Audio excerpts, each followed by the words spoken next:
Okay, Chair, we are live. Lovely, thank you. So good afternoon, everybody. We're here today for the Economy, Residents and Community Scrutiny Committee, today, Thursday, the 12th of March. So my name is Councillor Angela Davis and I'm the chair of this committee. We have with us today councillors who are committee members. We have our portfolio holder and officers of the council who will introduce as we go along. So the first item on the agenda is apologies for today's meeting, and we've had a few, Gemma. We do, Chair. So you have apologies from committee members, Councillor Chloe Macefield, Councillor Peter James and Councillor Corinna Kenyon-Wade, from Cabinet members, Councillor Sandra Davis and Councillor Rafe Devlin, and from officers Matt Perry, Mary Thomas and Jenny Ashton. Lovely, thank you for that. And we're still quorate for this meeting, so we'll go on. The item 2 is disclosures of interest, and this is to receive any disclosures of interest by members relating to items to be considered at the meeting. So if I could ask members to indicate if there are any disclosures, and there are none, so that's excellent. And the next is the declaration of party whips, and this is to receive disclosures of prohibited party whip which the member has been given in relation to the meeting in accordance with section 78.3 of the local government measure. And again, if you could indicate if there is anything. And that's a no, so that's excellent. So item 4 on our agenda is the return of scrutiny recommendations. And we have on pages 3 to 6 there, we have the reply to our recommendations on the draft net zero route map. We put a number of comments and questions in about this, and we had, I think there were 6 recommendations. I'm just scrolling down quickly. And 2 of those were rejected. So just want to check with members of the committee that you're happy with the rationale, not the fact they were rejected, that's not our decision, but that the rationale explains why they've been rejected. So the one is to refocus, we ask that they refocus the programme towards reducing territorial emissions across Powys rather than concentrating solely on the council's corporate share. It's been explained really that that's out of our hands. The council are trying to influence, but it's not really in their hands. So I hope members you're satisfied with that. And then the second one that was turned down was that we asked there be some KPIs in a table of choices that show where spending on the route map has displaced spend on other services. And it's been explained that KPIs are probably not the correct format to be able to do that. But I think that response says that we will somehow try to track that issue. So are members happy with those responses? Yeah, I've got no issues, so thank you for that. So we're happy with those. And thank you to the portfolio holders and officers for getting those back to us in a timely manner. That really does help with our business tracking. So the next item on the agenda is our work programme, item 5, and you can see the next 3 months meeting have been populated. So they're in June. Obviously we have the pre-election period, but when we come back after that in June, we will have the rural estates policy, LDP update, flood risk management, and the Q1 performance and risk, sorry. And they're all on track, so that's good news, and we look forward to seeing those papers. Okay, members, so the substantive item on our agenda today is item 6 from pages 7 to 144, and this is the Household Recycling HRC Booking System Review. And you'll remember, members, that we asked for this ourselves, so this has come back for us at our request. So thank you to our portfolio holder and officers for bringing this back to us. And we've got with us today, we've got Councillor Jackie Charlton, the Cabinet Member for a Greener Powys, and Ashley Collins, what is your title, Ashley? Senior Manager Waste and Recycling, here to present the papers. So I'm going to hand over to you, to Councillor Jackie. I'll let you introduce the paper and then you introduce your officers as is appropriate. Thank you very much, Chair, and thank you for the opportunity of bringing this back. It's actually quite a pleasure for me to bring this paper back because we did go through quite a period and getting the HRC booking system in place. I'm really pleased to see that we were able to do that effectively and we managed the process well. And what you have in front of you today is the Cabinet paper, which will be going to the Cabinet on the 24th of March, which clearly picks out the key messages from the review. And this is in response to the need to review a new system brought in to deliver a service linked to the Power's Sustainable Resource Strategy, and responding to the motion in the full council in July as well, because there was a motion which asked us to do this review as well as the Scrutiny Committee. So there are some key messages in the report, and I'll just bring out 3 points for you. I know that we've had a lot of questions and we've tried to make sure that we respond to each one of those questions, but these are the key messages that I want to bring out. And the first one is that the booking system is working, and it would appear that most people want to keep it. So almost 3/4, 74% of residents support keeping the booking system. So I think that is actually, I think I'm quite right in saying that people do want to keep it. 93% say it's easy to use, and people appreciate that there are no queues, the sites are cleaner, visits are much calmer, and there is more staff support. So all of those things came out in the review, and that the booking has helped make sites safer, faster, and more efficient for everyone. Residents seem to value the staff and the improved site experience. 95% of people said that the staff are helpful. And for me, that is particularly pleasing, because they went through quite a transformation of staff in most of our recycling sites, because we had a new contractor that was brought in as well, and they had to deal with all of those things too. So many residents report a much better experience. The compliments to the service have risen sharply from just 1 last year to 15 in the review period alone. And finally, improvements have already been made based on resident feedback. So we have listened as well. So it's not just a review that's on a piece of paper and gets filed away somewhere. We've actually listened to what people have said to us. So since the changes were introduced last April, we've increased opening hours in some sites where there seemed to be a need. More bookings per time slot at busier times have been introduced because we could manage them. There's an option to request assistance when you are booking, because we realised that there were people who were finding it quite difficult to use the steps. It's always been a bit of an issue, but we've never had a facility previously where people could actually ask for assistance before they actually get to the site. It's much easier for staff, but more importantly, it's much easier for those people who have access issues. There's a better reuse facilities at some of our HRCs, and our resource strategy asks for us to actually increase that and improve that across all of our sites, which we will be doing. And streamlining and improving the online booking process has been very highly valued. So in conclusion, the review shows that the new system is improving residents' experience, increasing recycling, reducing misuse, and not leading to any increase in fly tipping or bonfires. Residents appear to support keeping the booking system, and improvements will continue based on public feedback and continuing to deliver on the Power's Sustainable Resource Strategy. It's a very concise report in many ways, but it looks like it's quite a long report, but you will see that it is separated out into easy chunks for you to have a look at. But the Cabinet paper, as I say, does bring out the most important points. But I'm sure you've got lots of questions.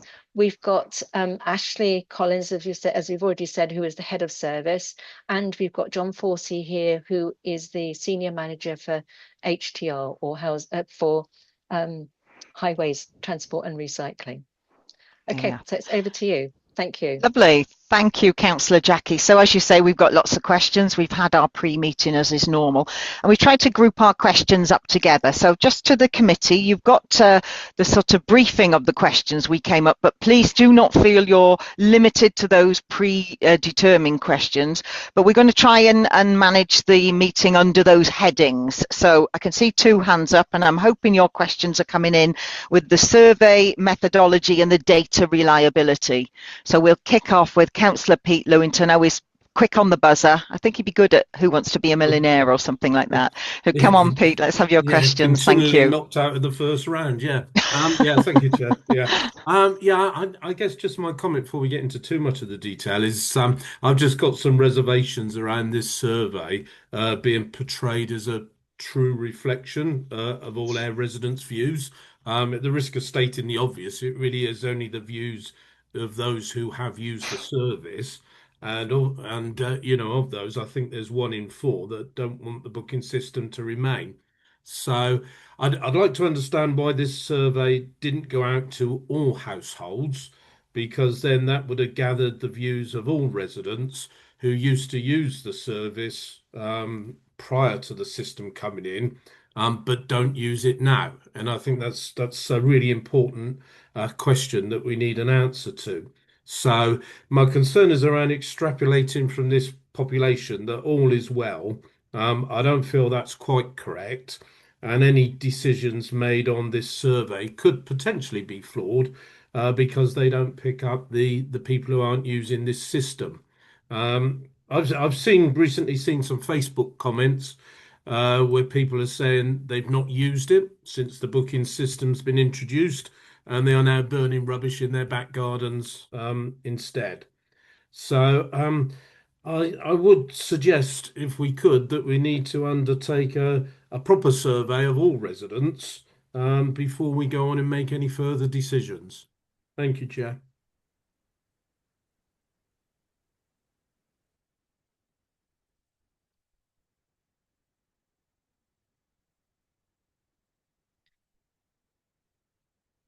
Am I able to respond to that question?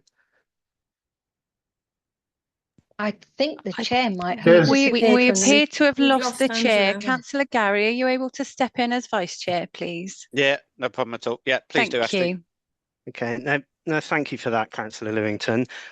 In terms of the survey that we did, to do every single household would have been 70,000 questionnaires going out. Now, what we've done is everybody who's made a booking has received an email asking them to complete the questionnaire.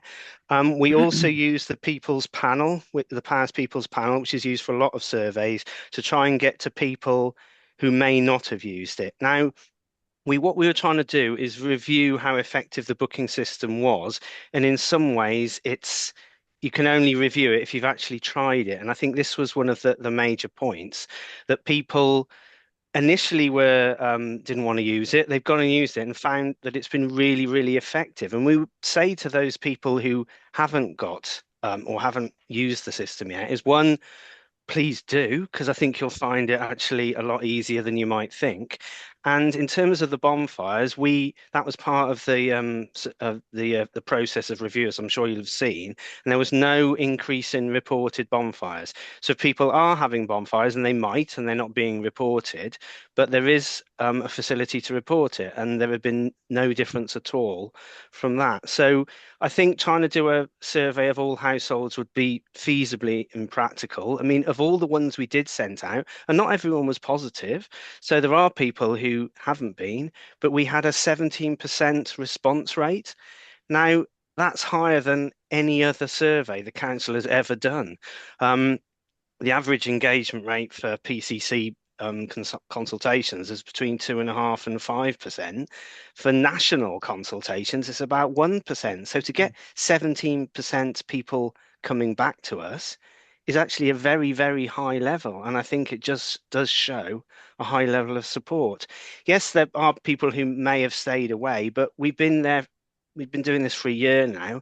I'd wonder if they were regular visitors before, what are they now doing with their material? Because I don't think, there maybe some that are burning it. Fly tipping hasn't gone up either. So the fears that were first raised about that haven't happened.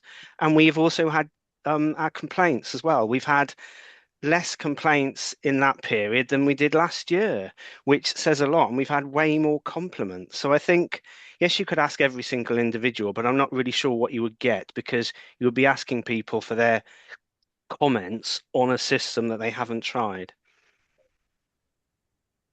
Okay, thank you. Pete, are you happy with those, or do you want to come back in with a If I could supplement? just come back in, please, Chair. Yeah. Just a couple of bits. I sort of like do understand what you're saying, Ashley, and sort of thank you for that. But I still think in my mind it's really important to understand why people don't use it. I know the bit that I sort of quoted to you there is anecdotal around the bonfires, and I've got no proof of that. But it seems a bit strange for people to actually put that into print and then it's not happening. Um, I think as well where my other reservations are is here in Newtown. We have seen fly tipping increasing in Delero Park. I think in the report it sort of says tonnage of waste being processed is actually down, and curbside collections have only gone up 1%. So, unless I've So misinterpreted the stats, that sort of seems to be saying to me that we may have a problem around somewhere, and we need to understand why people aren't coming and using the system. Thanks, may I, Chair. Okay, yeah. may I, Come in may I- briefly, Ashley. I know we've got a lot of questions lined up for you, but if you can respond to that one specifically, and then I'll bring Jackie in. Adrian, I if you're will. okay to wait. Two things. The amount of visits we've had up to February is 162,000. Now, that wouldn't suggest that people aren't using the site. If people need to get rid of their waste and recycling, they will use the site. We said about the curbside going up 1%. It's actually gone down 1% as the curbside residual. So it shows that it hasn't been diverted to there. In terms of fly tipping, the figures don't show that it has gone up. I mean, people see fly tipping and it is a very emotive issue, and people will see it and think it's everywhere. But the figures haven't gone up. We also report our own fly tipping. If our awareness people find fly tipping, they will put that on the system. So it's not something that we're trying to hide in any way. We do have the figures for fly tipping, and fly tipping is notoriously, it just fluctuates wildly from month to month, year to year. And this year has been no different from any previous year. Thank you, Chair. Okay. Yeah, thank you. Jackie, did you want to come in specifically on those? Just briefly with a couple of comments. I mean, the first comment I would like to make is that we wouldn't have had any of this feedback at all if it wasn't for the booking system. So the booking system has helped the service incredibly well, I think, in helping us to understand some of the issues that I put in my opening remarks, was to say some of the changes that we've been able to put into place because people have asked us to do that. We had no way of doing that previously. I'd also like to say that if there are people that don't feel that they can use our household recycling centres for whatever reason, please get them to contact us, Councillor Peter, because we will do whatever we can to support them. If there's an issue because they can't get into the site, or whatever there is, we have improved our awareness raising and enforcement team. We now have 6 on that team, where previously we had 3. So we are in a position to go out and help people and to give them information and to see what we can do to make their visits easier. And the other thing is Facebook is not the most effective place to make your complaint. As I say, please come to us and tell us what the problems are, and we'll do our best to resolve them. So thank you. Just wanted to raise that. But what I can say is that the booking system has provided us a huge amount of information that we're able to use. We never had that before. No. Okay. I think we'll perhaps as a committee consider if Peter's right in the fact that the surveys only reach users. Is there anything else we need to recommend for our wider residents? Just to almost ask that question in another survey, not a specific one. We do lots of surveys or engagement. Why aren't you using it if you're not registered? And we could find out some answers from that, I'm sure, but we'll consider that. Thank you. Adrian, do you want to come in? Thank you, Chair. Well, to me, it's a very positive survey. I'm very pleased with that. The respondents generally are pleased with the assistance they're getting on the sites, which is one of the selling points I was mentioning to people when the booking system was coming in. But I am a little bit concerned about my local depot, which is Welshpool, which affects my ward, in that it's got the lowest satisfaction. I would just like to ask what has been put into place to rectify that. I don't know who would want to speak, Ashley? Yes, I'm happy to come back on that one. Yeah, please do.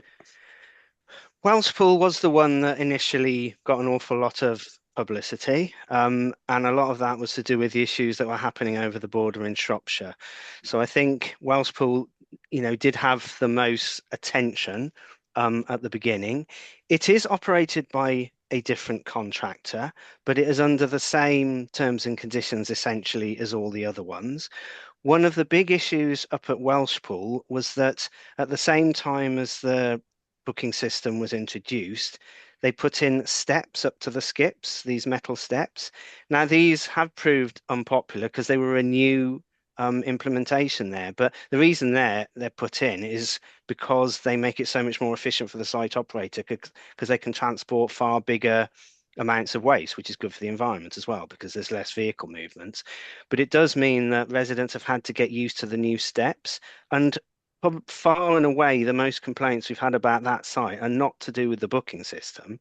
They have been about that. And this has given them an opportunity to complain about that, and that's fine. We are working with our contractor. These steps, by the way, are the same ones that have been in Brecon, Landrindod, and Newtown for years, and people are used to them. They're just a new thing at Welshpool. They are clearly risk assessed. We had meetings with the Welshpool Town Council on site because I think there was some sort of misinformation in terms of that they were using step ladders and things like that. That's not the case. They are very sturdy, safe steps. And the biggest thing is we've got more time to assist people. So the staff, because the visits are spread out over the day rather than at busy periods, the staff do have the time to assist people. So there should be nobody struggling with those steps. So, but that, I mean, it is outside of the remit of this survey, but of course it was brought into it. But I think that's why Welshpool has had the most backlash, but we are working very closely with our contractor up there, as with both contractors, to improve the service that we are delivering to the public. Okay, so the survey has clearly stated they're not satisfied with the service they get in there, and it can't be just the steps. It must be that they're not getting enough assistance. So is that being rectified? Is there a training issue, or they've clearly stated it can't. If the steps are there and they got more time to assist, there's something going wrong, isn't there? Potentially, but I think we need to look at, I can't quote the exact figures, but I think there's more people that are happy with the staff than not Okay. overall. And yes, we are working with the contractor. There is training in place for the contractor that they put in place, and it is within the contract as well. We have monthly meetings with each of our contractors to look Okay. at issues and work on where we can improve it. But I think we've also got to bear in mind that with the survey, there was a lot of opportunity to put in further comments, but that is more likely to happen with people who are dissatisfied than satisfied. Because I totally get that, actually. yeah, Yes. Yeah. yeah. So But the majority are happy would not have commented, but those have raised those issues, and we're happy with that too, because it gives us an opportunity to take those forward with the contractor, which we are doing. yeah, and another positive thing is in the report is that people are now able to ask for assistance when they book. So Yeah, hopefully things will improve. So thank you for your response. thank you. Thanks. Okay, Chair. I can see Chair's back. She's obviously put some diesel in the generator. Happy for you to take over, Angela, or happy to carry on? Don't mind either. Yeah, thank you very much, Councillor Gary. I'm afraid our satellite is struggling in the wind. It's blowing a gale up here, and I think it moved the dish. So a bit of fiddling with wires. I turn it off and turn it back on, and whew. So on standby, Gary, in case it goes again. But thank you very much for holding the fort. And I can see Councillor Corinna is there with her hand up. So please come in, Councillor Corinna. Thank you Thanks very much. I was going to mention Welshpool, but no, thanks, Ashley, for dealing with that. I was just going to say that I think you're modelling your new changes, this structure on Conway, and their tonnage is down, I think 60 odd percent, and our tonnage is down this year 49%. How long is the experience of Conway? In the experience of Conway, will this drop continue, or do you feel? I'm happy to answer that. Yes, it has started to increase again. We didn't see quite as big a drop as Conway, but that is kind of the example we used. We were always expecting there to be a drop because that's kind of the idea that the commercial operators and people who should have been using skips and the like aren't now. We've also had an increase through our commercial recycling service at the curbside in terms of recycling. So that is where some of the material have gone. It will have gone to third parties as well. We don't have data on that because it's very difficult to get because of the way they report it, and we wouldn't be able to get data from our competitors. But essentially, the tonnages are starting to come back up again now. Of course, you'll all remember the queues in the March. Well, this time last year, it seems like not that long ago, but there were big queues of people with so much misinformation going around on social media who were panicking and probably cleared out all the waste they were going to for 6 months. So that would have seen a spike, which has then dropped off. It has increased again, but we don't expect it and we don't want it to go back to the levels it was previously, because that wouldn't have been the point. And also it's seasonal, so the waste and recycling over winter, they use less anyway. But we compare month on month, and it is creeping back up as we would expect, as people are getting, they've got material to get rid of after the first panic before it started, and they're getting used to the system, and we're getting, like I said, we're getting so much positivity back from it. And some people are coming every week. I don't know why. I mean, they always used to, but now it's like they're making a booking every week because they can do it quite easily. So we were expecting that. I don't know why ours was slightly less than Conway. And I couldn't honestly tell you what has happened to Conway since. It would have come back up a bit, but they've been running theirs for years now. And they're absolutely delighted with it. They've also got the same contractor as we've got for 4 of our sites. So that is a big benefit as well. And possibly, I mean, I'm not trying to compare one contractor against another, but Bryson's, who are operating our 4 southern sites, I'm including Newtown in that, by the way, have had loads of experience of doing this with Conway.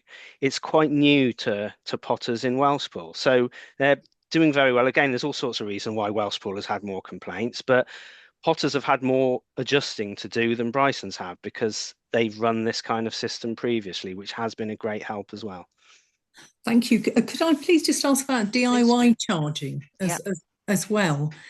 So I've just had a very vague Google, and I believe Pembrokeshire charges for DIY. But they're significantly cheaper. Although when I look at the UK average, well, I think we're on the higher end. You would feel that's not the case. I just wondered how you arrived at £4.40, I think, for the second bag of plasterboard. Yeah, that sort of thing. Again, the charges, we sort of, again, modelled on Conway, but again, it's because we're looking at the costs of disposal. I'm not completely familiar with what Pembrokeshire charge. I know they have a slightly different system, but they do still charge, as do many other local authorities. I wasn't aware we're particularly on the high end, because it's really just doing to cover the costs of the processing of that material, because there is quite a big cost to it. We don't have any obligation to collect that material, and it was being hugely abused when people should really be using skips for that kind of thing. I mean, one of the comments that has been made is about people on low incomes and using the site. Now, this is why we provide a free bag, which a lot don't, and that's why. So if you're just doing a minor job, we can provide that free bag of certain materials to help people with that. If they're producing an awful lot of it, then the cost of doing that job, the taking the stuff to the HRC, would be a very, very small part of that in terms of the materials they're collecting. And all that it ends up doing is subsidising commercial operators who regularly would leave that material with householders, saying, "Oh, well, you can take it for free down to the household recycling centres where we'll have to pay for it." Now, that should be included in the job. And if I'm sure you've had work done on your house, and you know how expensive it is, and the disposal bit is a very small part of that. So we've tried to keep it as reasonable as we possibly can, but actually recouping some of that cost for the as part of the contract. They're not making lots of money on it because there's a profit share agreement in place, so that if that were to happen, we could actually reduce the costs and the profit would come back to the council. Apologies, I've gone off on a slight tangent there, but I thought it was worth making a couple of points on the DIY. Thanks very much. Okay, so I want to just go back to something you said, Ashley, about the people who are coming weekly or monthly or even daily. I think there were some people that come in daily. Do we know why? So have we done any investigation into to what they're bringing. I'm just wondering, you know, is it curbside waste that perhaps they don't understand they could drop curbside? Or is there something we've missed within the scheme that certain households struggle to sort of hold back for a little bit longer? Or is it a day out? I mean, I'm sort of half joking there, but possibly, you know, is it that they enjoy going and they want to come? I'm just trying to get my head round, is it something about the booking system or the system we've got that forces people then in a way? Any ideas?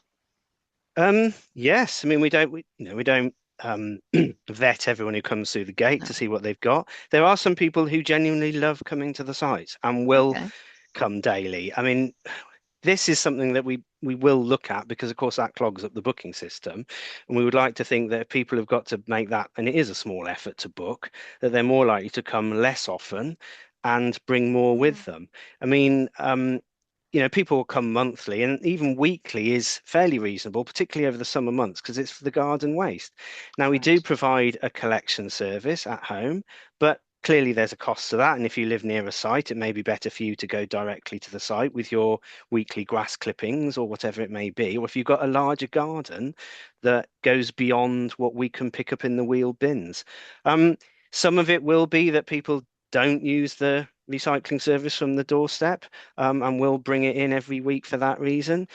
We are able to, and we haven't done this yet, but we are able to ration, if you like, the amount of visits that people can make. So if someone was coming every day, which clearly is using up a slot, which would probably be better for somebody else who needs it, we could actually limit it to however many we like in the month. And this is one of the beauties of the booking system, that we do have so much control over the sites as well. And for example, if for some reason a site had to be closed for for some maintenance or something like that, we could just stop the bookings for that day rather than people turning up and having to go away. I mean, it doesn't happen very often, but again, it's just one of the added benefits of it. But we've got so much information and data now that we can tell you how many people booked half an hour in advance, how many a day in advance, how many a week, how often they come in, and all this kind of stuff. So we can tailor the system to improve it as we go along. But some people do genuinely love going to the site, and the booking system certainly hasn't put them off.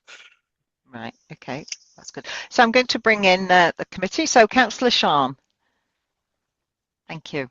Thank you, Ashley. As Councillor Anderson, just to check, no, we're still in the first category that you cited, which was about engagement. So I'm going to ask about charging, because Corinna mentioned it. So do you want me to hold back? Councillor Sean, as you know, I dropped out of the meeting for a while, so I'm a little bit out of touch. I think just ask your questions, members. I want you to bring all your questions forward and get through them. Yeah. Thank you, Sean. Sure. So, hi, Jackie. Hi, Ashley. And thanks for this pretty comprehensive set of papers. So I've got a set of questions around the DIY charging. We know that from the reports that 57.8% of respondents felt that the charges were unfair.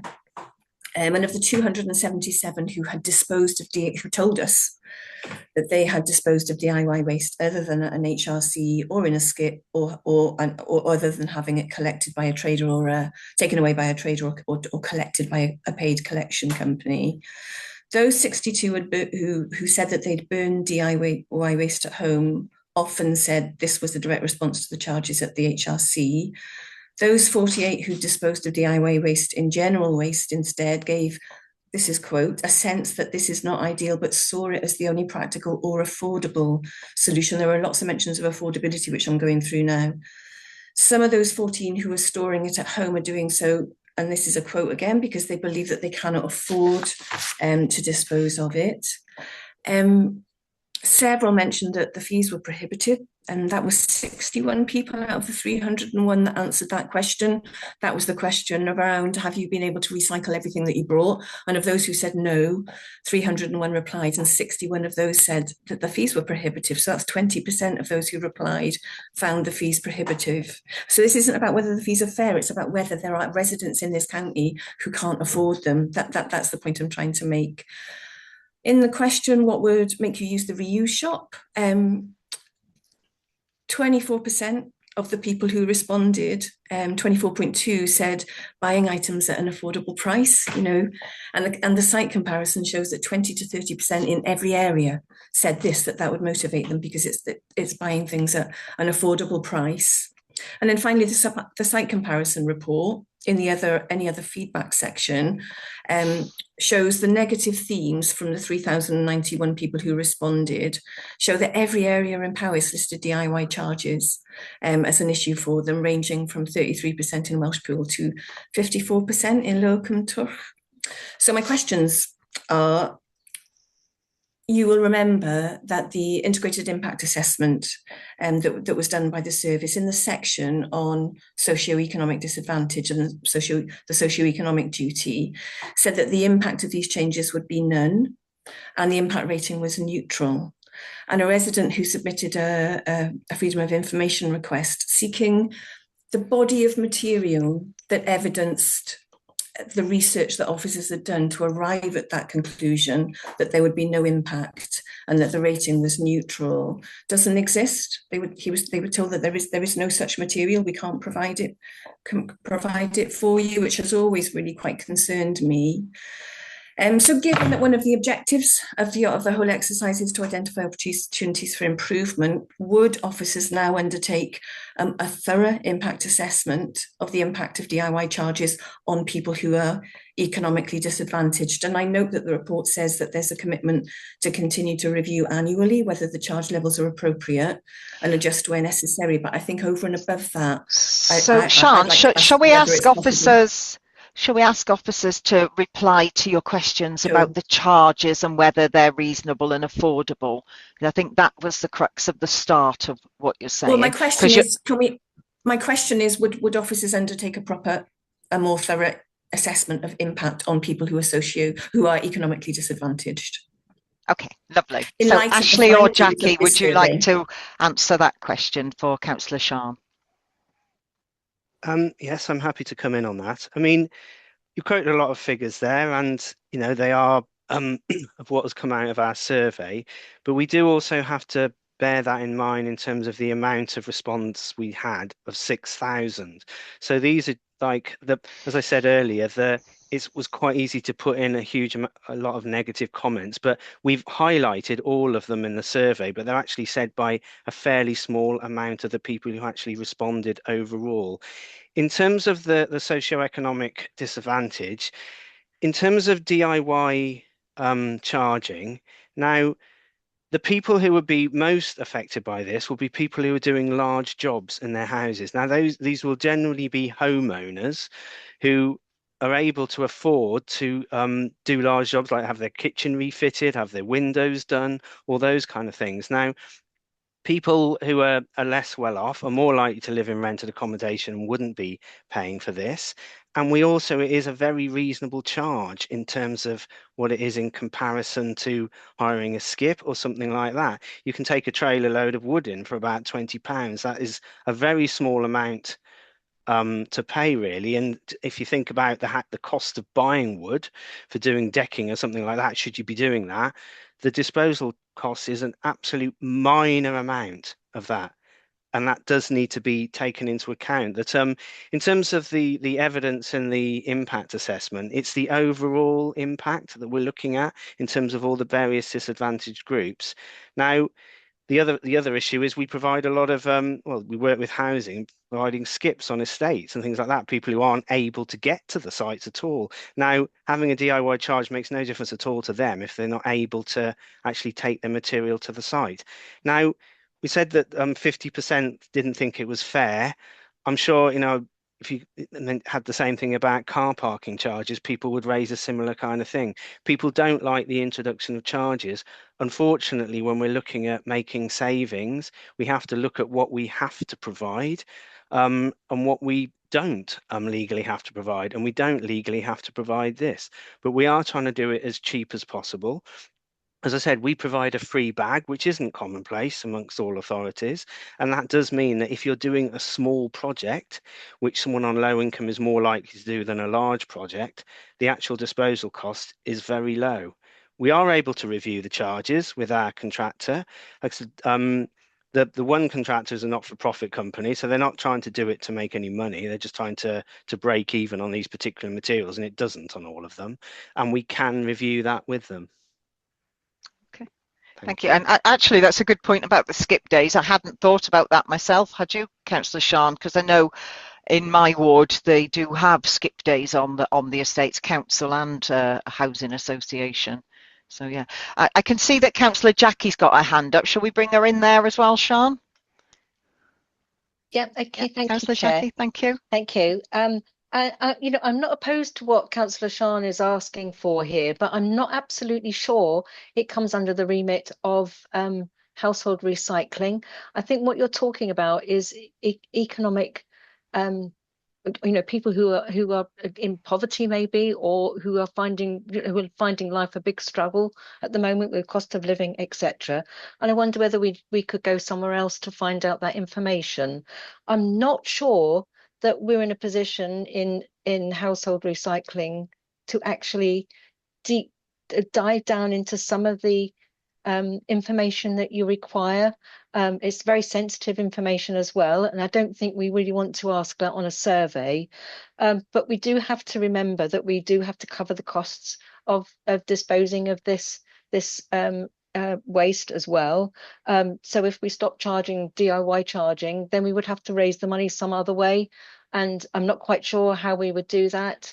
So those are just some of the things that I want to put in. I'm not averse to actually looking at this, and it could be one of your recommendations, but I'm not sure that we will be able to give you that information through a household recycling service.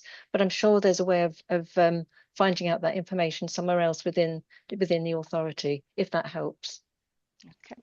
Councillor Sean, I can see you're waving away. You want to come back in there? No, I wasn't waving. Sorry, just wanting to come back in.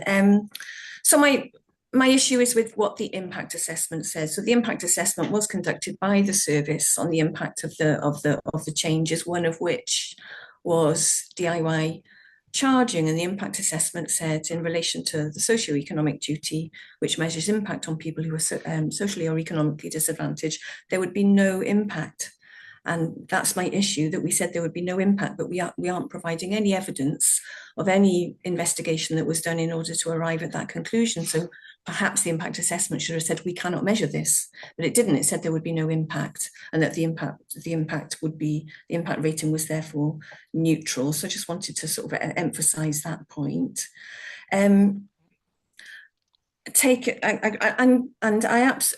This isn't about fairness of charging, Ashley. I'm not suggesting the charges are unfair. I am suggesting that there might be people in the county who can't afford to pay them. And the survey, in line with what Councillor Pete has already raised, wasn't comprehensive across residents of Powys. Obviously, it was just the users of the service and the people on the Powys People's Panel. But nevertheless, a proportion of those responses, of that very small cohort of residents, indicated affordability was an issue for them. I don't think we can assume that people on low incomes are less likely to do jobs that would bring in an amount of waste that was affordable for them. You know, somebody might do, I would suggest that people doing DIY are probably more likely to be people who are on lower incomes and can't afford to pay tradesmen to do it for them.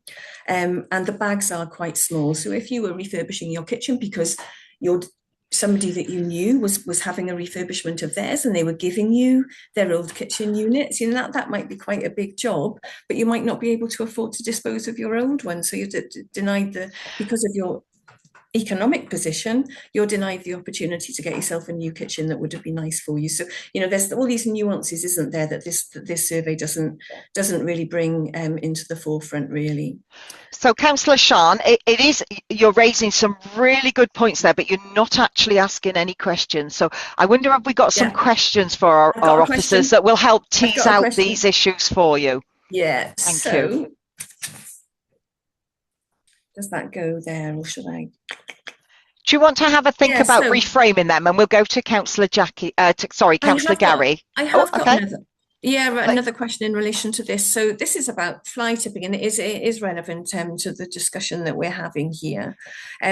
So the technical analysis of the impacts report says that it's already been discussed, incidents with predominantly, well, I don't know if it has actually, so incidents with predominantly construction and demolition type waste have seen an increase. However, the average size of these and all other fly tipping incidents has decreased compared to previous years.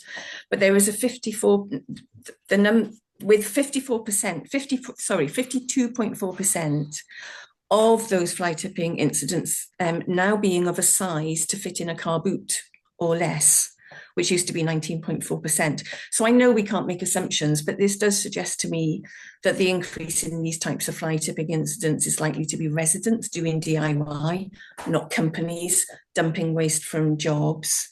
So if officers agree with that that's a possibility, what will they do to encourage residents doing DIY to use HRCs and enable those who can't pay the charges to be able to? So, for example, could the size of a freeload, instead of being the bag that it is at the moment, be increased to the size of a car boot? Thank you, Councillor Sean. Maybe a campaign so on I don't know, Ashley or Councillor Jackie, would you like to respond? Yeah, lovely, so thank you. I can come back on that. I think we need to be a bit careful here that we're suggesting that someone on a low income, if they can't afford to go to the site, is fly tipping. It is a criminal activity.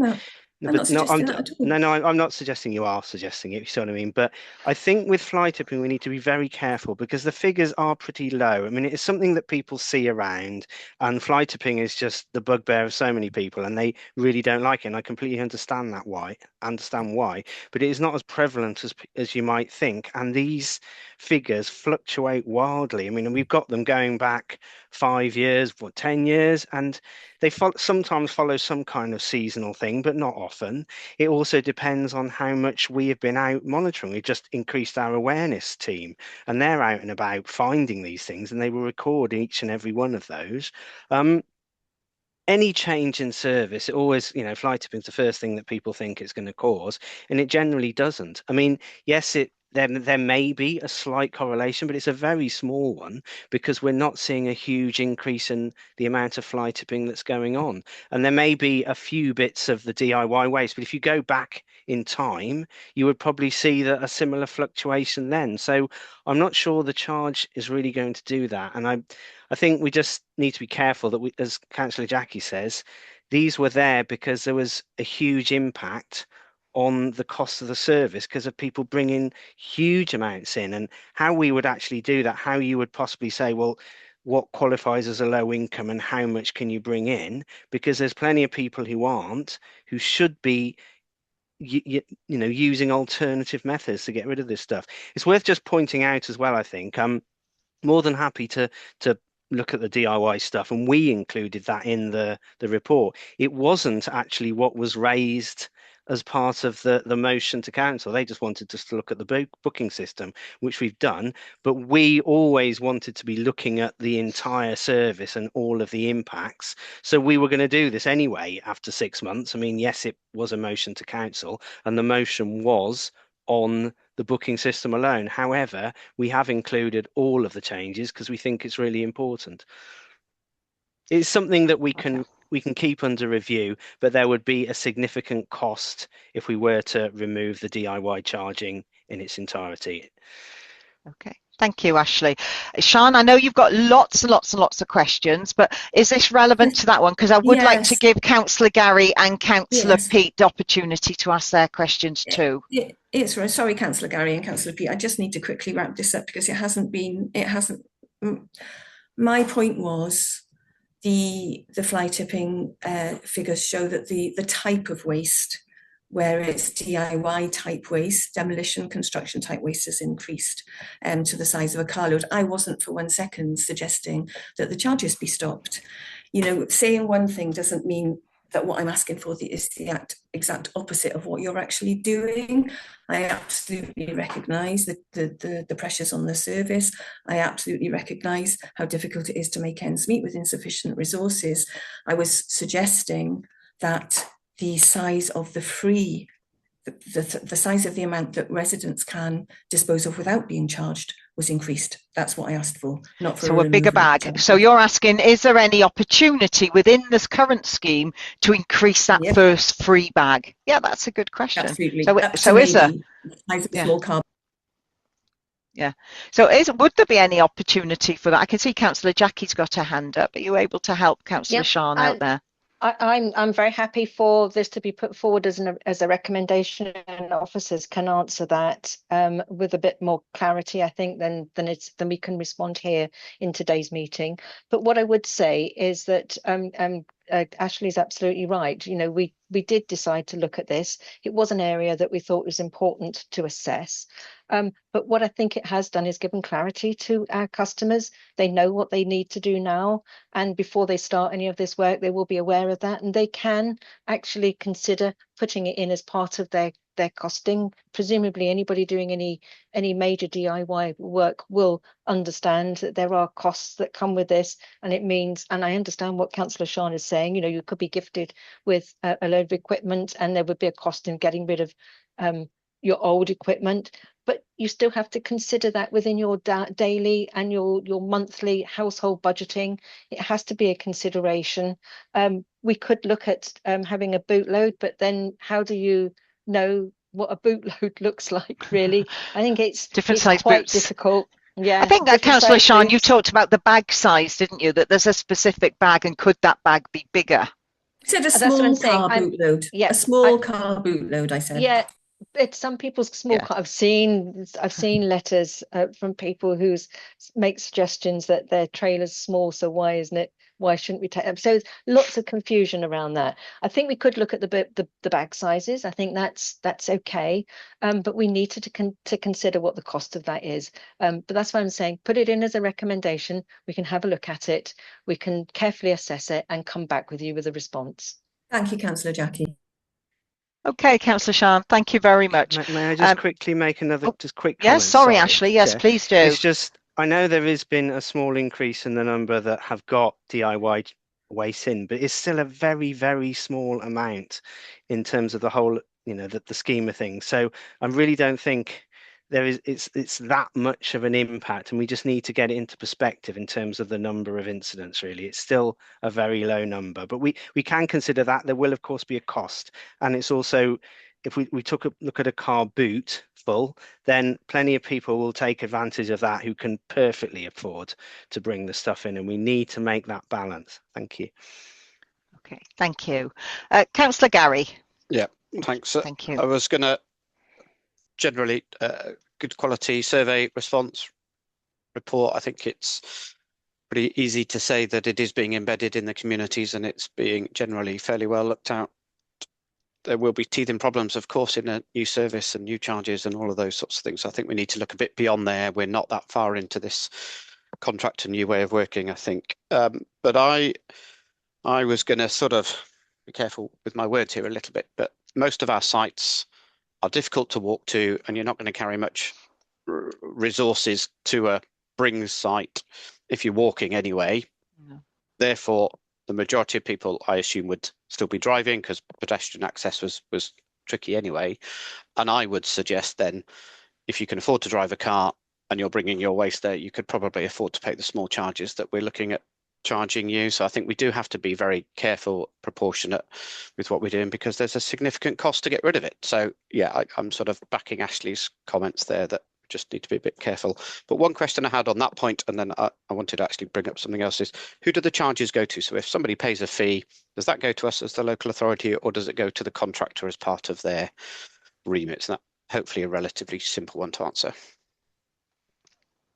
Yeah, very simple to answer. Oh, I think Councillor Jackie's got a hand up, or is that a legacy hand? Okay.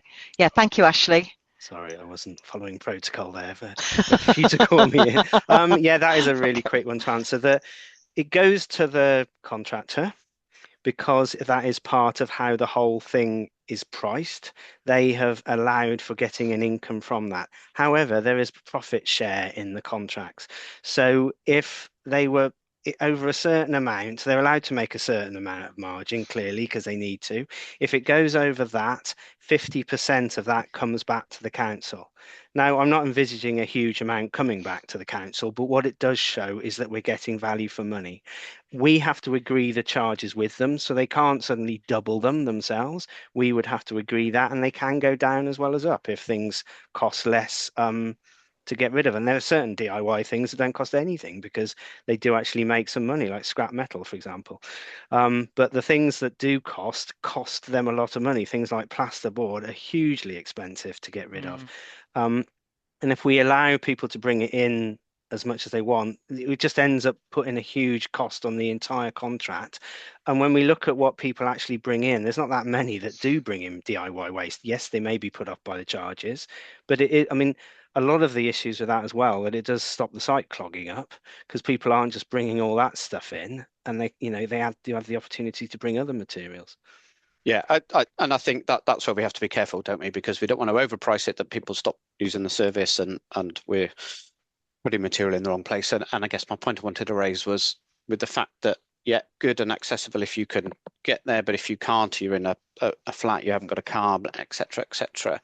I'm just conscious that as an authority, we're not quite there yet. We're not far off. We're doing really well in terms of recycling across Wales, but we're still not there yet with the targets. And there's still an amount in our residual waste that we have to try and remove. So actually for me, it's looking beyond this service, which seems to be working relatively well for those that can use it. But how do we support the ones that can't? And some of what Sian was talking around, really, if there are barriers to people being able to use it for whatever reason, we've got to try and find the resources through those waste awareness teams and all of that sort of stuff to do it. So I think what I'd like to ask you in a recommendation is, can you tell us how you go beyond this system that we feel is generally working, and what else can we do to nudge people from just dropping it in their black bins, etc., etc. Thank you. So we'll put it in the recommendations. Doesn't really need a response. Thank you. Thank you, Councillor Gary. Councillor Pete Lewington. Yeah, thank you, Chair. Sorry, I had one I meant to ask before, which I'll be quick on, and then a new one, if I may. I know in the past on previous surveys we've done, we've had issues around duplication of responses.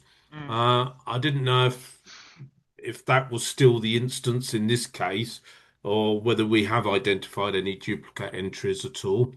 And then my other point is we're sort of asking lots of questions around the survey here in the bits that are in there. So I wondered what is going to be done in terms of addressing all the, if you like, negative comments that we've seen in the survey.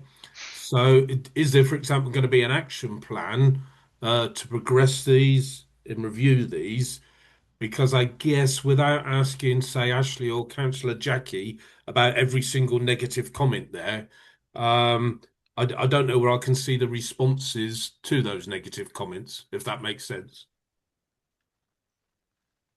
Yeah. Can I? Ashley, yeah, I can see you chomping at the bit to respond there. Of course, as ever. In terms of the duplication of responses, well, this was sent out by email to every site user. So there could have been 2 people at one household, but they would have been sent one email. Now, when it was looked through, I mean, you can sometimes tell duplication of responses because they're saying exactly the same thing and just playing repeat. Now, there was no evidence at all of that either way, because you could argue that people, if they were very anti it, would be more likely to do duplicate responses than people who are just basically saying, yeah, it's great, we love it, kind of thing. So that's always going to be a slight problem, but there was no evidence whatsoever of that. In terms of the negative responses, I mean, in hindsight, it would have been nice to get some more positive ones, really, but people do generally tend to write in the negative ones. And that is something that we have not shied away from in the reports. We've said it's like 90% of people love it, but these were the negative responses. And we've got to bear in mind that we're still talking about a few. Now, a lot of the negative responses, like we don't like the booking system or we don't like the DIY charging, well, that may be the case, but more people like it. DIY charging is slightly different because no one likes paying a charge when they didn't have to previously. Although it was quite surprising how many people did support it, because it actually made the site user experience better for those who weren't bringing it. So there was quite a positive response really to that. In terms of what we're going to do about the negative things, we've done a lot of them already. I mean, one of them was we can't get a booking slot. We've increased the number for every 10 minutes. So we might have gone from 5 to 6 or 4 to 5, I can't remember the exact numbers, and we've worked with our contractors for this, but that's an extra 6 slots every hour times however many hours we've got, and I'll just do some bad maths, but we're talking like 40, 50 extra slots a day, and that's quite a few. We've opened the sites longer. at no additional cost, by the way, for 4 of our 5 sites. Down at Lower Cumtuck, we actually opened an extra hour on at the weekend, which we had to get planning permission, which was fairly easy to do for that. So we've already taken that into account. There was the large thing about assistance, and people were saying they weren't getting assistance. Well, we've worked with our contractor for that. We've added it in at the booking stage, which was something that we did. I think Welshpool Town Council were a big pusher for that, and it was, yeah, great idea, let's do it. So people can actually say, so when they're on site, they already know that they need assistance. So a lot of the negative things have already been addressed. But as I said, we manage these contracts closely. We've got to make sure the council gets value for money. So we can work with the contractors month by month, trying to make improvements wherever we can. So I think some of the negative comments, like we don't like the booking system, well, more people did. So we would have to go with that. And similar with the DIY charging, it's there for a reason, because we do need to reduce the costs on these sites.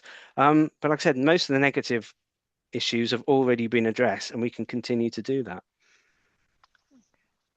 Okay, Pete. Yeah, if I just make quickly check. Yeah, no, that really is good to hear, actually. I guess it's just a shame couldn't see that in the report that we've done all that good work, if that makes sense.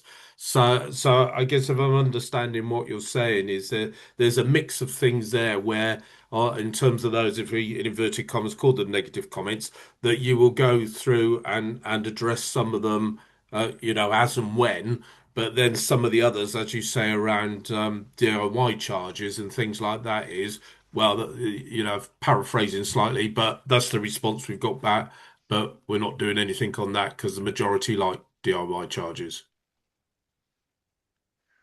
I don't think Ashley said anybody particularly likes DIY charges, to be fair, Pete. I think you said they're No, a sorry, I may necessary have worded evil. that badly. Yeah. There are some. May I just, sorry, quickly, Chair. In the advice section of the Cabinet paper, we have put in there that the improvements we've already made. So under 4.4 on the Cabinet paper, and there's more in the other papers, but in the summary paper, we have put that in already. So we weren't going to wait for a survey response or Scrutiny or anybody else to put in those improvements. We want to do that because we want to make it as good an experience for the public as possible. Thank you. Thank you, Ashley. Right.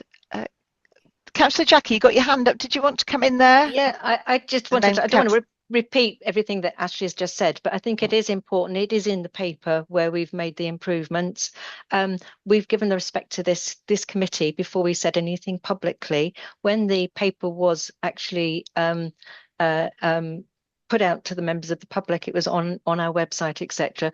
We did actually put a PR, we made a press release, we put that out, and that clearly states there that we have responded to people's negative responses. We've also responded to people's positive responses with some good ideas. So I think actually we've done our best, but we did respect this committee and we didn't make any of those things public before you saw them. Thank you, Councillor Jackie. Okay, Councillor Corinna. I was going to ask about the reuse shops. Yes, thank you. So I've been to the one in Newtown. I bought a pair of curtains and I liked the way it was set out with, say, all the fan heaters together. But apparently quite a few respondents wanted access to reuse shop and they didn't have one in their area. Is it difficult to set up? Do you need to partner with another organisation like a social enterprise or something to make it happen? Come back on that? Yes, please do, Ashley, yes. Reuse is a huge part of these new contracts. It previously was done on a bit of an ad hoc basis, although it's always been good at Newtown because the Circular Economy Mid Wales up there have been very proactive, and it's almost like a benchmark that we want to aim to for all the other sites. Now there was some concern when a new contractor took over Newtown that they weren't going to work with them, but they were working really, really well together, and I think it's been an improvement for both parties. Yes, you do generally need a third. We don't necessarily, but it can work better if you do work with the voluntary sector and the third sector on that. In terms of having them at other sites, yes, this is where we want to be. There is actually a performance measure in the new contracts for the amount that is reuse. It's 5%, which is quite a large amount. That contributes to the overall recycling rate. But sort of an update on where we are. Welshpool, there was a bit of a glitch in terms of how it was working. So the reuse shop there, which was not quite, well, it wasn't as advanced as the Newtown one, has sort of disappeared, but we're working to get that back in. The other sites, we're working closely with Bryson's to get those up and running. Brecon, we've got the building there and they are itching to get going on it. We're looking from April to have a reuse shop in Brecon. Similarly, down at Lower Cumtock, there is a building there and we want to introduce it there, possibly using the same people as Newtown. I mean, that's a decision for the contractor, but one of their big logos is choose to reuse, which I did notice was actually in Tesco's on a bag yesterday. I don't know who thought of it first, but Bryson's are very keen on their choose to reuse logo and have got a huge amount of experience. I mean, they're a Northern Irish not-for-profit company. They do it a lot there and they're doing it a lot in Conway as well. So we'll have that very soon in Brecon. Hopefully as pretty soon as well down in Lower Cumtock and Ustragunlas. Landrindod's a little bit more restricted because of the size of the site. So it may be that they'll look at doing something off-site, but they're still collecting material now for reuse, but they're not actually selling it on site because there just isn't the space. But we are working with them for opportunities for that. But no, that's a real good news story, and reuse, again, people love them and they go to the sites just for that, actually, in terms of what they can find. Could I please ask about when I went to Landrindod, there was some white goods, there were quite a lot of fridges and things like that, but I don't think you can fix those up for resale, can you?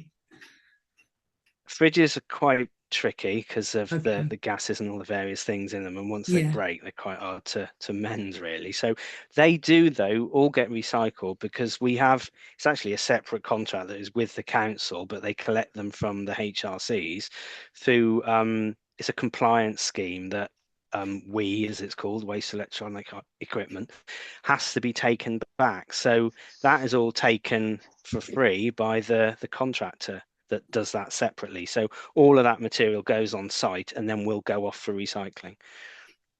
But some of it can be reused, but they have to have pat testing and all that kind of stuff. Exactly. So like for a fan heater, you would get it pat tested and then it would go. Thank you. Yeah, thanks. Okay. Councillor Jackie, did you want to come in there? Is that a legacy hand? No, it's not a legacy hand this time. Thank you, Chair. Just quickly again, the circular economy is incredibly important to us now, and it is a major part of our resource strategy, our Power Sustainable Resource Strategy. It is the big next big step that we've got to take with our contractors and making sure that our HRCs help us to deliver on this one. It's a big target for Welsh Government as well, which we've got to raise too, and also. You know, there are other areas as well that we perhaps don't have any particular oversight on, but are happening across the county, which is repair cafes. And I never remember the name of the organisation that does it, where you can actually borrow things as well. So there's an organisation which is a bit like a lens. Yes, and there's a Welsh name for it, and I can never remember it. All of those things are really, really important to this, and all part of that circular economy. But working with Circular Economy Mid Wales, I think, is a really big step that we've been able to achieve with taking on the new contract. But again, the booking system, we can find out more information about that. We can do further surveys to see how we're doing on that one. But it is really, really important. So thank you for bringing that up, Councillor Corinna. Okay. Thank you. She's nodding. So I just wonder on that then, Councillor Jackie, is there anything we can do as a council to encourage the growth of those libraries of things and repair cafes around the community? Because as has been highlighted here, not everybody has a HRC in their ward, but possibly those are things that could be more localised. Yeah, it is something that Welsh Government want us to do. I haven't got the answer to that at the moment. No. I think I think we can prioritise, and we know that we can support the reuse sites at our HRCs. So I think we need to get that right. We can extend it. I am actually going to Newtown tomorrow and visiting some sites and looking at how the third sector actually delivers on this. As you know, we don't have funds that we can give over, but there may be ways that we can support them, and I'm really willing to listen to see what ideas and suggestions they may have. And who knows what might come out of that. But we are always ready to listen. And as I say, it is a really big issue that we have to comply with as far as Welsh Government is concerned, and making sure that our economy, our waste and recycling economy, is properly circular. So that's a really important part of it. So I haven't got the answer, No. Councillor Angela, but it is something that we do look at, and where we can, we support and do what we can. Okay, so you mentioned how important the reuse centres and everything are in terms of our carbon reducing policy. So I'm just wondering, slightly separate, but when you have skip days on estates across the county, what happens to the context of that skip? Because it's everything in one as opposed to being sorted.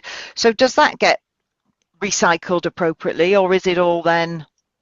You need to ask Ashley that question, because I don't know. It depends who the skip comes from, I suppose. Right, but there okay. are regulations for skips, and Ashley will be able to tell you all about that. Okay, thank you, Chair. It's these are generally organised by the housing service, not us. We do get involved with it, and our awareness people are very often at these helping residents to get rid of some of their stuff. Some of it is actually collected separately, like WE and the like, and we've done that down at us fairly recently as sort of like a WE amnesty, where people have brought stuff like that, and we can then take that for our contractor that deals with that particular type of material. Most skip companies don't just take their material straight to either an incinerator or landfill, because that's expensive. They're more likely to try and sort it out. So they will often like tip it on the floor, get all the metal out, get all the wood out, whatever they can. So whilst it's not recycled in the same way as we would at a HRC, it is in their commercial interest to get the good stuff out, if you like, because they have to pay for the disposal cost. Okay, yeah, thank you for that. So I'm just sort of going through the questions that we all posed together at our pre-meeting, making sure I'm ticking them off, bearing in mind I wasn't here. Did we cover a question about clarity of what DIY waste actually is, and how, and do residents have a clear understanding of what that is? I don't know, was that question asked? It wasn't. There we are. If you look on the website, it's all very, very clear on there in terms of what we can and can't do. Yes, there was a bit of confusion on the sites with the operatives there and their definition of how big a bag is and all that kind of thing. Yeah. We're working with them to try and get that right. It's always going to be quite challenging, and there's been some feedback, not much actually. I mean, to be honest, since both of these things were put in place, okay, we obviously had a lot of feedback as part of the survey, but we get an awful lot of complaints about things like missed bins and the like, and very, very little about our HRC. So people haven't been coming back on that. When they do, and where there's some inconsistencies, clearly we raise that with the contractors. I mean, it can be quite challenging for them, of course, but it is something that we are working with them to try and sort out. But there's quite a comprehensive list on the website. Yeah. If anyone comes back and says this isn't clear, please do let us know, because that is an iterative website that we can keep updating and improving as much as we can. And we have done. It's changed a lot since it first started. Okay, thank you very much for that. So I haven't got any more hands up, so I hope members you've had your questions answered. Oh, Councillor Sean, there we are. Do you want to come in with the final few questions for us then, Councillor Sean? Because we're aware of the time now. Oh, what time are we supposed to finish? No, you're okay. You're okay for another question. Yeah, sorry. So these were questions that we talked about asking. So this is around the climate and nature. So my question's really around, so we've talked about an increase, albeit small, an increase in people burning rubbish, saying they're burning rubbish. The report cites people responding saying that they're putting it in residual waste instead, and we've talked about that. And both of those options increase burning, don't they? Because the residual waste all goes to incineration. That's right, I'm right about that, aren't I? All residual waste and waste goes to, is that right? Goes to incineration, for energy from waste. So we do actually get energy from that. And I would just reiterate again, residual hasn't gone up, it's gone down. So this hasn't made a difference to that. So yeah, I understand. And then we've got people who report making multiple trips in order to avoid paying. So I'm thinking, multiple trips, if that's in a car, is an increase in CO2. So I'm coming back to the impact assessment again. And we know that our template impact assessment set out by Welsh Government. I know that we don't have a choice. We don't design that ourselves. And it does, as you all know, align a lot of activity, doesn't it, to it aligns all of the input really to the 7 wellbeing goals and the 5 ways of working. And under a prosperous Wales, if you look at the descriptor for what's meant by that, the imperative is about a low carbon society. It's not just about economy and growth. It includes an imperative for a low carbon society and acting on climate change. And the resilient Wales descriptor talks a lot about maintaining and enhancing a biodiverse natural environment. It's not about the resilience of services or organisations.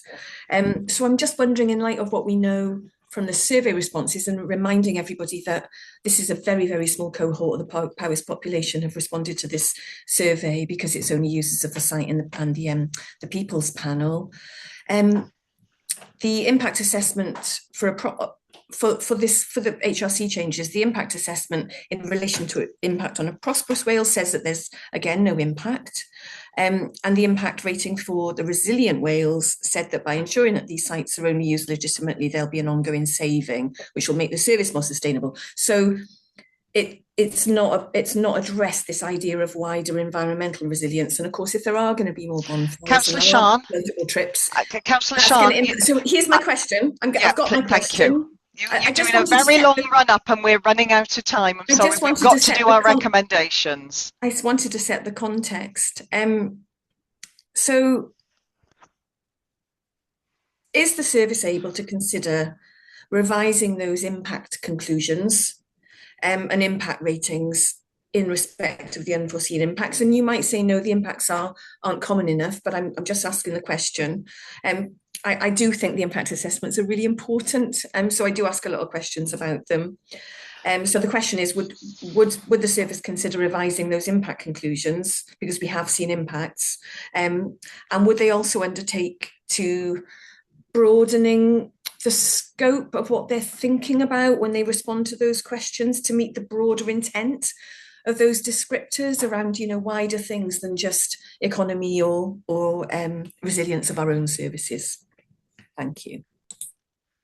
Can I just come back quickly on a couple of things there, because I do appreciate we're running out of time. Yeah, in terms of the impact assessment, I think that is sort of beyond the scope of what we're talking about now, because that's covering so many things, and the impact assessment is something that is used for a number of things. In terms of reviewing it, you say about more going into residual waste, it isn't.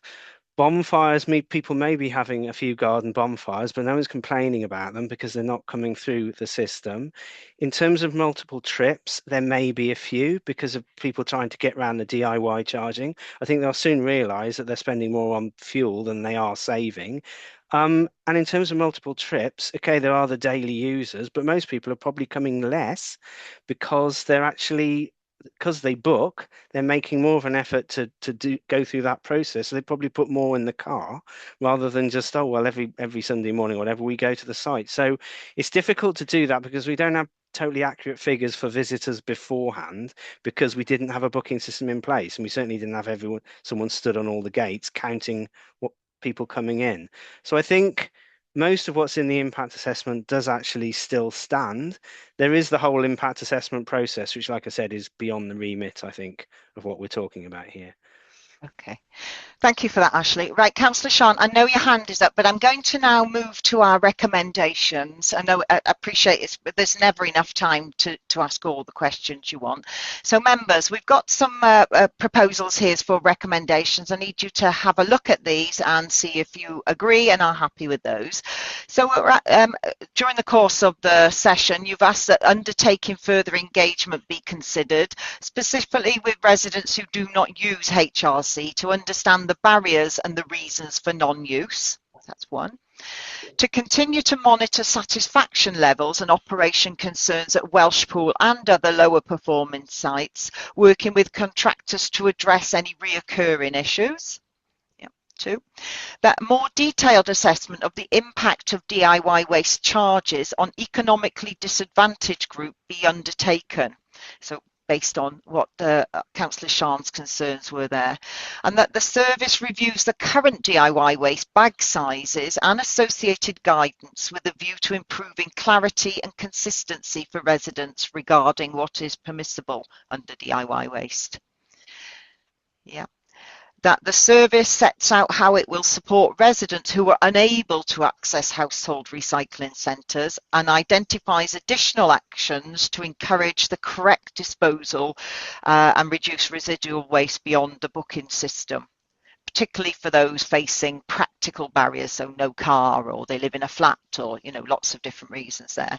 And I think, Ashley, some of it is you're saying you're doing it, so I think this shouldn't be too onerous, but maybe what will come out, there's one more, beg your pardon, that the service working with partners brings forward options to encourage and support the establishment and growth of community repair cafes and library of things.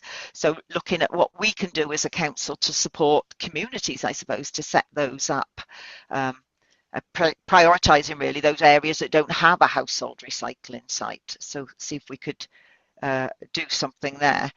And so my members are nodding. Are you all happy with those? Councillor Pete, you've got your hand up. I think Councillor Sean was first, Chair. Well, I think Councillor Sean's permanently up, so I was bringing you in first because I'm really fearful we're going to run out of time. Yeah, no, thank you, Chair.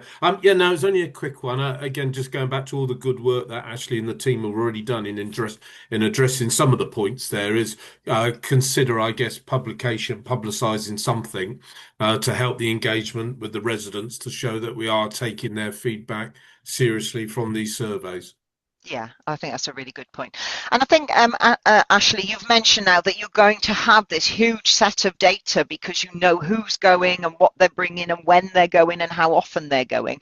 I think it would be useful if going forward ERC gets some yearly results, termly results or something so we can see how the sites are developing. I think that might be interesting and probably useful for you as well. Maybe we can make that a recommendation, or maybe we can just informally agree that. I don't know what you think there. How much information do you want? Well, that is the problem, isn't it? Just I think you could write us an essay. Absolutely loving this, Yes. Like I said, we can tell you how many people, how far ahead they book, how often they book, which days are the busiest, which aren't. I suppose any of that data can help reassure members on the key recommendations they've made there. Maybe that data would be. Can I just add one quick point as well? The recycling rate, whilst the overall amount of material total has dropped, the recycling rate at the sites has gone up because the site attendants are able to help people to get stuff in the right skits, where before, when it was a bit of a free-for-all, they're like, no, don't put that there, don't put that there, and now they're able to help. So the recycling rate has gone up, which is really good news as well. That is good news. Yeah, thank you. So I just want agreement from the committee. They're happy with those recommendations. Yeah, Councillor Shark, you got your hand up. Keep it really short now, Councillor Sean, and then Councillor Bryan. Did you have your hand? No, it's gone down. Yeah. You're on mute, Councillor Sean. Sorry, it was to add something in. So that recommendation around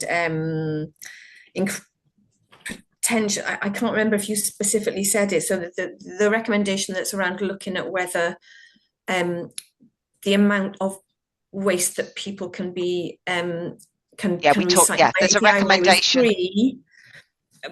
I don't think it specified the question around can it be looked at whether that amount can be increased. Yes, it does say that, Councillor Sean. Look at that.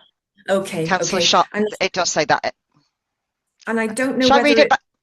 Councillor Sean, shall I read it back for you? Go on then. Yes, thank you, Councillor Angela. That the service reviews the current DIY waste bag size and associated guidance with a view to improving clarity and consistency. So we're asking them to look, can it be a bigger bag?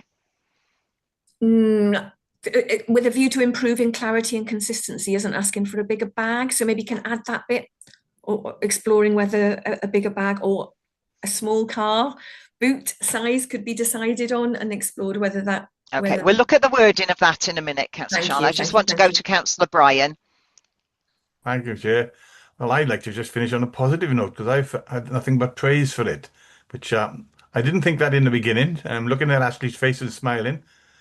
And then just wondering, when people leave there and you go into some of these electronic places and they've got a satisfaction survey, when people leave there, could they click happy, dissatisfied, something as they leave, so we see the results as each one comes out from there? Like in public toilets. Yeah, well. Yeah. Tick a smiley face. Quickly on that, Councillor Bryan, yeah, they can do that on the website. Each time they book, you can say whether you're happy with the system or not. And I know Brysons are very keen on doing their own surveys, and this is an ongoing thing, that they were desperate to do this, and we were saying, no, you've got to wait for us to do ours first, but they're going to be doing one that's basically a constant thing and pulling out positives from that they can then implement. So yeah, is a constant survey is now going on with the contractors, particularly Bryson. And I concur with Councillor Bryan. I mean, it reads like very good news. I fully accept that there are always room for improvement, and I'm reassured that you're telling us that you're looking to do that, and I think that's very positive. I'm just going to reread that final recommendation, Sian, so that we can approve it, but then I'm afraid our meeting has come to an end, so I'll just do that. But I want to thank Councillor Jackie and Ashley and our other officers for coming along today, and thank for the committee for being so engaged. It, you know, whenever we think we're going to have a short meeting, actually it's good news when we don't. It shows how engaged and active the committee members are, so thank you also, Sian and committee members. So that the service reviews the current DIY waste bag size, whether it can be increased, and then the associated guidance. Yeah, okay, that meets your requirement, Sian. And the others are nodding, so that's good. So we've got our recommendations there. So thank you very much, and thank you, Ashley, for all the work you've done on this, and Councillor Jackie, and we look forward to seeing the improvements and seeing the growth in that area. Thank you very much. So if members of the committee are able, I appreciate time has run on. I promised them we'd finish at 5. If they could stay on for 5 minutes for our little post meeting, that would be good. Understand if you can't. And thank you all very much indeed. Can I just say a quick thank you to you, Chair, and to everybody on this committee. I mean, we did look at the questions beforehand so that we could come in armed and ready to respond to you in the best way that we could. But it has been really useful and very helpful as well. So thank you to you for putting all the effort into that as well. It makes a big difference. Thank you. Thank you, Councillor Jackie. Thank you, Chair. Thank you. I'll officially close the meeting.